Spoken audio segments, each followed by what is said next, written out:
So in this session, we're going to go through the 7 stages of a modern attack, but then we're also going to analyze an attack, and we'll look at a real-world example and go into the detail of each stage. And then what we will also do is how we can use some new security techniques, some new security mechanisms to actually defend against such attacks at each stage. What we have today is a new protection paradigm. The traditional approach of a single phase, single analytic approach to threats is no longer sustainable.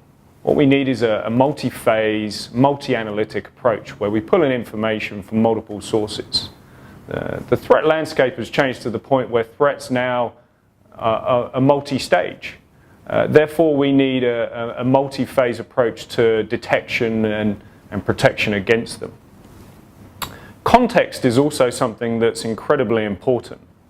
Context is everything when we're defending against modern threats, especially if we want to be accurate about that detection. For example, it's all very well to detect sensitive data that might be posted to a website. Even more so if you have the ability to intercept SSL and spot that sensitive data within SSL and then potentially block it. However, if that's a salesperson that's making that post and they're posting that sensitive data to a SaaS application such as Salesforce.com, for example, that's a legitimate posting. That's a legitimate business application. That's not something that should be blocked. So the context in which that transaction has taken place, the fact that it was done by this particular salesperson, that it was going to this type of application, this type of website, is key to our understanding. That's the sort of thing that we need to take into account when we consider context. We now also need to consider the endpoint as part of this paradigm. The endpoint has been something that has changed significantly in the last 3 years, particularly as the threat landscape has changed. Consumerization of IT, BYOD, these things are great for organizations. There's lots of potential cost savings, and they're great for employees as well. You get to use your own device at work. It frees you up to where you can work where you like at any time, for example. This is an ever-increasing trend. The endpoint has really become something that's quite agnostic. And it's also one where, because of these things, the organization is typically losing control. And the types of endpoints have also changed significantly. We now have smartphones and tablets, and these devices are a different breed to the desktops and laptops that we're used to. Let's think about it. These devices are typically cloud-connected things. Think about the actual applications, the apps that you have on such devices. Is there a single application that could typically function without a connection to the internet? There isn't. These devices are in a symbiotic relationship with the cloud, if you will. They need to be connected constantly to work correctly. A lot of their content processing, a lot of the consumption of content is not actually done on the device itself, it's done on back-end systems. So we start to ask ourselves the question from an endpoint perspective, is content analysis from an endpoint or on an endpoint really something that we need going forward, or that we even have the ability to do? So at WebSense, we've identified that there are typically 7 stages to a modern attack. Now, if I take you back to my analogy of the cat burglar, it's a lot easier to perhaps understand some of these stages. What's the thing a cat burglar would want to do when he wants to steal something? The first thing he does is reconnaissance. He finds out the weak spots. He looks for, how am I going to break in? He does his research. He'll then exploit those weak spots, find a way in. We find the same thing with the 7 stages of a modern attack. They really start with reconnaissance, finding out who you're going to attack, what are the weak spots. Then the lure comes in, so this is a method to then actually lure an individual into falling for an attack. We find the same thing with a modern cyber attack. The first stage really is reconnaissance, finding out who it is that you're going to target, which key individuals within an organization, for example, finding out what their weak spots are, then luring them in, Typically, this is things such as phishing and spear phishing emails, but now also something that we're starting to see a lot more on social networking as well. Redirection is then the next thing that typically takes place. That user, that individual is redirected without their knowledge to a site that could be hosting malware, hosting an exploit kit. Now, these exploit kits are something that have become a lot more sophisticated over the last few years. They're typically packed with the knowledge of vulnerabilities, in some cases right down to what we call 0 days, where a vulnerability isn't even known of in the wider community. And these exploit kits are typically quite smart. They only attack when they need to attack. Ultimately, what the exploit kit is trying to achieve is to get a dropper file on the user's machine. Typically something like a RAT, a remote access tool. This is then what gives the attacker the back door into that system, and from there they can spread throughout the network to other systems, exploiting as they go, looking for information, stealing information, something that happens quite slowly over quite a long period of time perhaps. Very much again like the cat burglar. He doesn't rush through making lots of noise on his way. He's very methodical, very stealthy. The call home is then the sixth stage of the attack that we typically see, and this is where the dropper file, the RAT, will call out to a home server to pull back information, updates perhaps, new commands. This is an interesting point because this is often where we see obfuscation taking place. Could be a form of custom encryption, or where the SSL channel is actually exploited, particularly in scenarios where it isn't inspected. And ultimately what we find is that the last stage is the theft of data. Obviously this is the last thing, this is what the criminals are after, and it's obviously the thing that's most precious to the organization. So now if we analyze a real world example of an attack in detail, and we'll take the New York Times. This is a great example, and it's one that shows all 7 stages of a typical modern attack. So back in January, the New York Times disclosed that they were actually the victims of an attack late last year. This was actually a cyber attack conducted by some Chinese hackers. Now, just to set the scene, what the New York Times actually found when they did a deeper investigation was that they were under attack for perhaps 3 or 4 months. They don't have an awful lot of information, but they do have quite a bit, and they certainly have enough for us to identify a motive. If we remember from the first video, we talked about what some of the motives were. And in this particular instance, it's very likely that the motivation could have been political. Back in September last year, the New York Times was actually running an investigation into the Chinese premier. And they were investigating reports that his family had amassed quite a significant financial wealth. This was being led by David Barboza, the New York Times bureau chief for their Shanghai office. So obviously from a Chinese perspective, you can consider that there's perhaps quite a strong political motivation here. So what we actually saw in this attack, and we start with the first stage, reconnaissance. The hackers identified who it was they wanted to go after and how they were going to do it. And in this case it was David Barboza, but also a few other the New York Times staff, in particular their Southeast Asia bureau chief as well. Now these guys were targeted for quite a few months with what we call spear phishing emails. So these were emails that were directly targeted to them. They came from trusted hosts, trusted sources.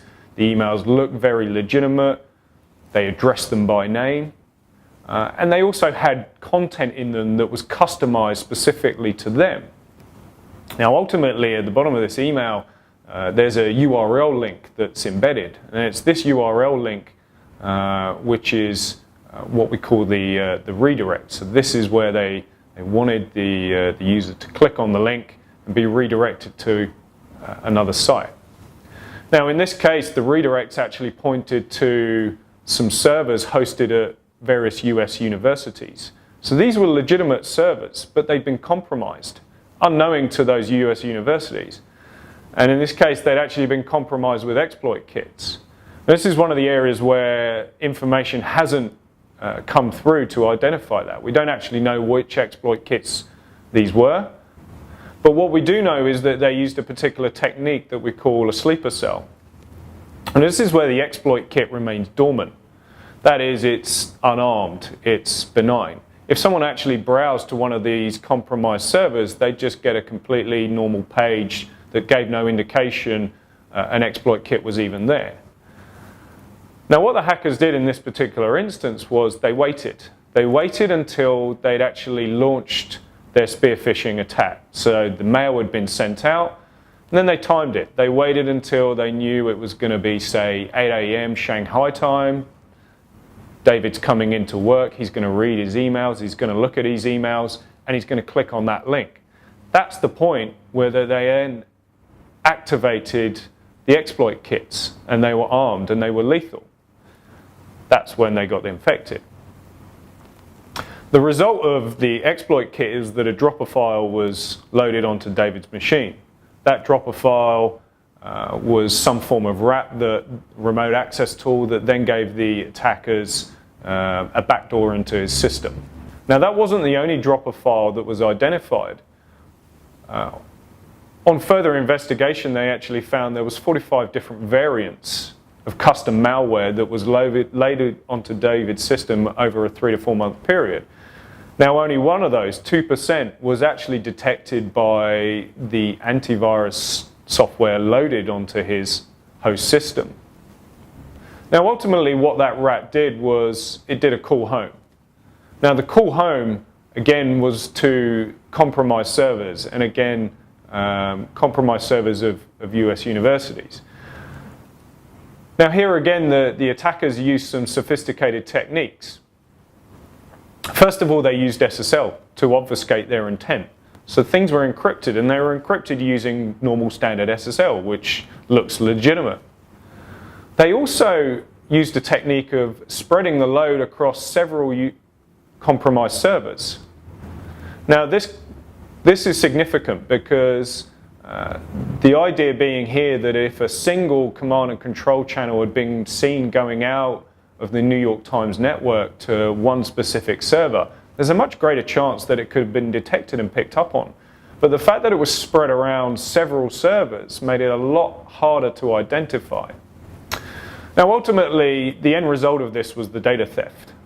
If we actually look at it, these attackers had quite a significant hold over quite a few of New York Times systems and host user PCs. If they wanted to, they could have caused tremendous disruption. They could have brought down systems, they could have wiped hard drives, they could have done a lot of things to perhaps fulfill their intent, which could well have been to stop this investigation and stop the story being published. But that's not what they did. They sat there silently, collecting information, looking for information, particularly on David's machine, particularly in his emails. What they were actually after, what they were really looking for, was they were trying to find out who his source was. Who was actually leaking him this information that he was using as part of his investigation. So going back to our motivations that we spoke of before, this is a great example of where the motivation has changed. It's not one to disrupt, to cause damage, to annoy. It's one to steal data. So to mitigate this changing threat landscape, these new advanced threats, we need to really consider a next generation approach, a completely new approach to this. So let's look at some what ifs. What if we actually had the ability to look into these lures, these socially engineered lures, in a little bit more detail and understand them better? And also, what if we had the ability to not only protect or scan the URL that comes in an email as it's delivered, but more importantly, when the user clicks on it? Because that's ultimately when it's going to do damage. And the redirect. What if we had the ability to actually identify these redirects? Very often they're deeply embedded, obfuscated with inside JavaScript, away from Vue. It's what we call a drive-by. where a user doesn't actually have to click on anything, they don't know it's happening. What if we had the ability to actually spot these and analyze these? More importantly, what if we actually had the ability to do this detection, but also bring in the context of the other things that we've seen going on around it, such as the lure, or perhaps the malware that we're seeing as well, those other things. Perhaps also if we consider the site that the user is going to. Context is key. What if we had the ability to actually run behavioral analysis of content, statistical analysis, rather than just relying on signatures and reputation, those reactive mechanisms that we've had up until now?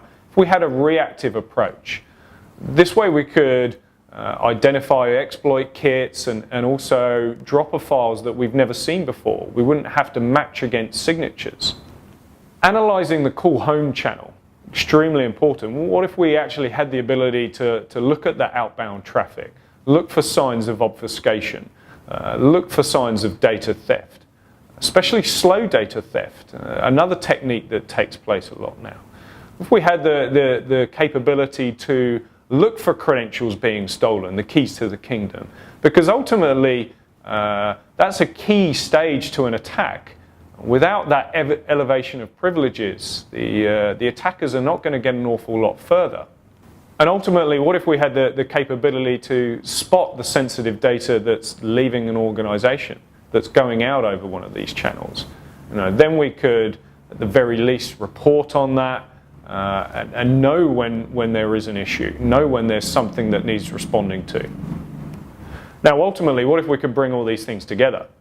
So we don't just look at them as isolated point perspectives, but we look at them as a whole. This gives us a much greater ability to understand an attack, and again, we get to understand the context the whole way along.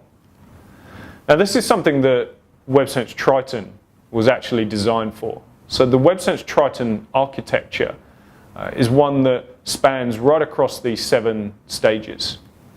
The WebSense Triton architecture really begins with our backend.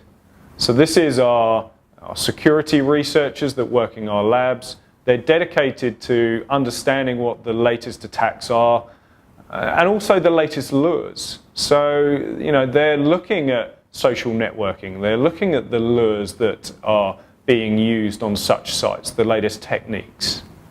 Our Threat Seeker Network is a tool that they use to pull in the latest attacks, the latest techniques that are being used out there, to give our researchers the ability to analyze. But then this is also used in conjunction with the WebSense Advanced Classification Engine, an engine that includes 7 different analytics, many of these real-time, designed to understand the content that it's looking at, but understand it from a proactive basis and not just a reactive one, a behavioral basis, looking at statistical anomalies, for example.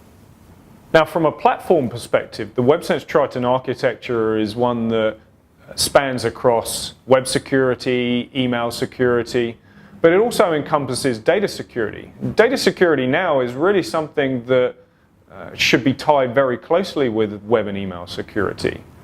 It's key to defending against web threats, but also the loss of data over the email channel.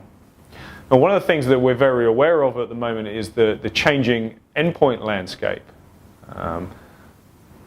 Endpoints are becoming agnostic. The users are becoming much more mobile. We have smartphones and tablets. So how do you actually provide those sort of security capabilities across those platforms as well? Well, the WebSense Triton architecture has the capability to extend to include the mobile platform as well. So we've looked in detail at an advanced attack and the 7 stages that are typically used. And we've given you a little bit of detail about how you could actually respond to this, a next generation approach, if you will, and how WebSense Triton helps organizations with that. So I encourage you to contact your Data 3 account manager to discuss your security options and also how WebSense Triton can assist you with defending against the changing threat landscape.